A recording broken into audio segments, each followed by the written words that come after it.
Hey everybody, welcome to my suburban oasis. My name is Soleil and I garden in Zone 5B/6A in mid-Michigan, and the overwhelming response that I got from you all on the last video when I asked you the question, would you like to see the way back garden? You said yes. So before we go back there, some of you who may be new to the channel, I just want to explain a little bit about the way back garden just so that you have an idea before we check it out. So the way back garden is really just an area in my garden that is back beyond the fence that over the last 3 years I have been kind of slowly working on.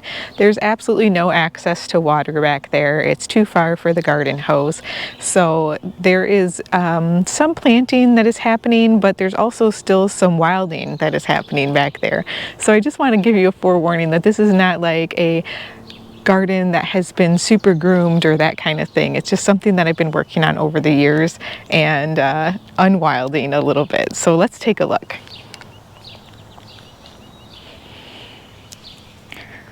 Well, on the way to the way back, I thought I would show you that some of our daylilies are starting to bloom here. These are Sound of My Heart daylilies, and then we also have the storm shelter daylilies. And they are so beautiful. My favorite is the storm shelter for sure. I just love the deep dark purple in there with that bright yellow chartreuse center. Isn't that gorgeous? And the ruffly sides on it.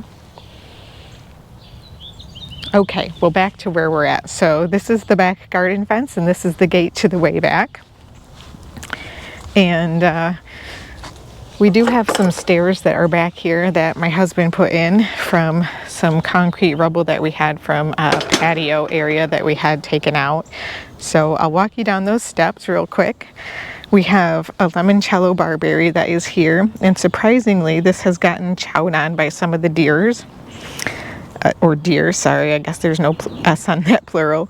And I have a forsythia that I planted here. We have lots of wood asters that are growing around.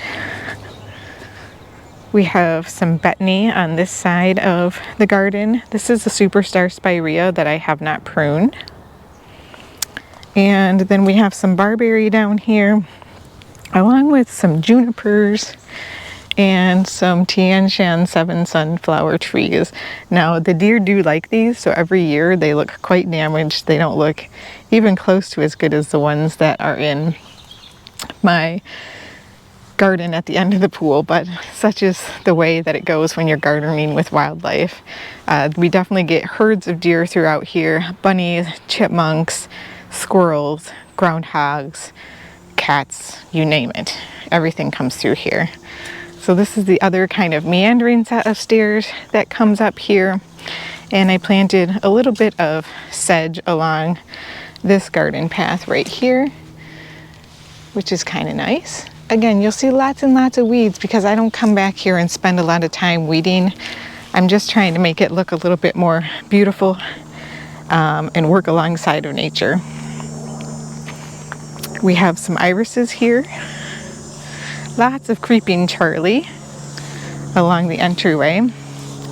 And last year I put a lilac in here. This is a little Miss Kim lilac, and she was moved from the backyard garden to here. So we have a path that kind of meanders down into the garden, and then we have a path that goes alongside the fence, and we'll take you alongside the fence first. We have some lungwort along that, as well as some boxwood that I transplanted from the front garden, and some hellebores. And I did put some gravel along here and some stepping stones in the hopes that I would be able to keep the vinca from crawling all the way over and into my garden, but I don't think that's going to be the case. Just look how big this hellebore has gotten. In addition to that, we have a few witch hazel. So this is a witch hazel that we planted back here, and then I have another witch hazel that we planted back here, right? And these have beautiful blooms in the very late winter to very early spring. Some more hellebores that I had transplanted back here. So without any water source for this garden, really I am reliant on just bringing cans of water back. So it's very, very slow going. Now this vinca I am concerned about coming into my garden across through the fence, but we'll see. Hopefully I'll be able to keep it down and keep it in this back garden. And then in order to create this path, which the deer kind of showed me, I just laid down some pea gravel and put in some stumps or some logs along the edge. And some of the pea gravel is shifting a little bit. Some of it is kind of just going down into the ground, but that's okay. It's performing its duty the way that I wanted it to. So we have some Brunnera in here. Some more, these are Insata irises. They haven't bloomed. We really get like part shade back here for the most part, and then it goes into more of a deep shade. Some more hellebores. And along the side of the path we have some barrenwort or epimedium. This is the sandy claw variety. And then I forget what variety this is, but they came back from last year very well. I have another one that's right up here. And these have very dainty blooms in the very early spring. One more that is down here. So quite a few of them throughout the garden. And hopefully they'll do well. They can do well in dry shade, which is what I have back here for sure.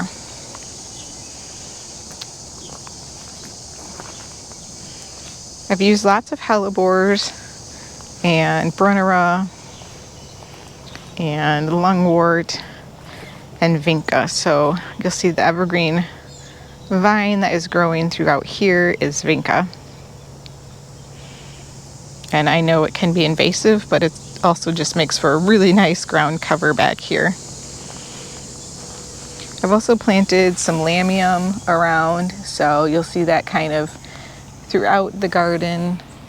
It's not that aggressive back here. I think it just doesn't have quite as much light, or doesn't get quite as much light as it would really like.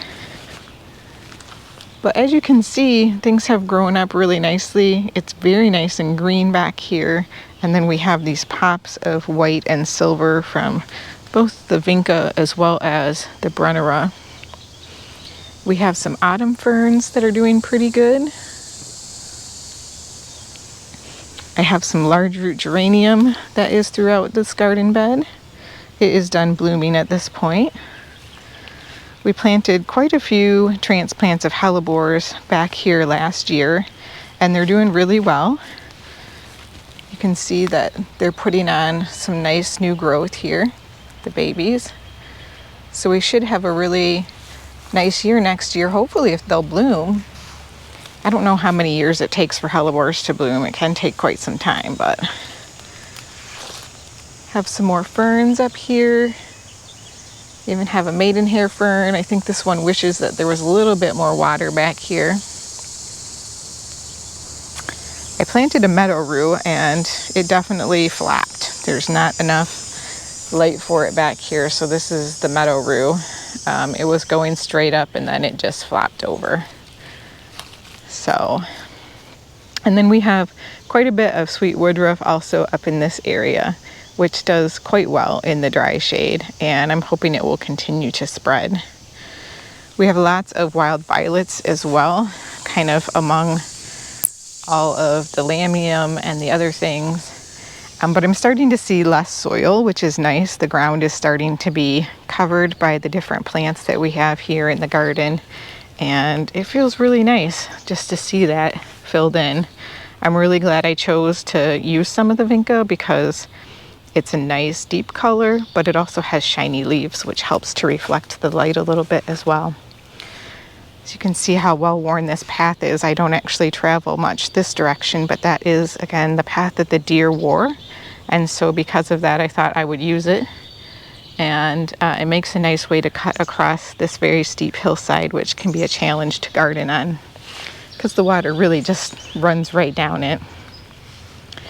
And up above us are just the honeysuckle shrubs, which I've pruned the lower branches off of, so they are providing quite a bit of the shade. And again, these are pretty invasive.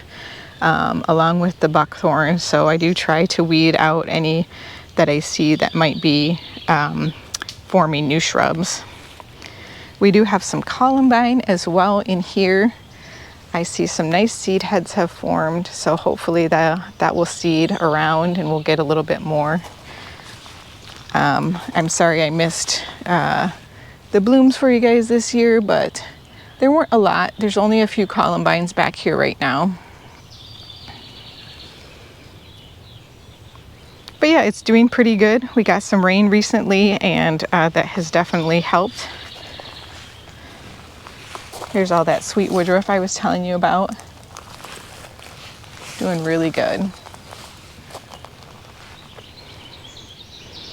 And from here you just see the back of the garden. Well, thanks so much for joining me in the way back garden today. I hope you enjoyed this update. Again, it's just kind of an area that I'm trying to join in with nature and garden alongside it. Let me know if you guys have ever tried this before, and if so, how did it go for you? What kind of plants did you use? All right, we'll see you next one.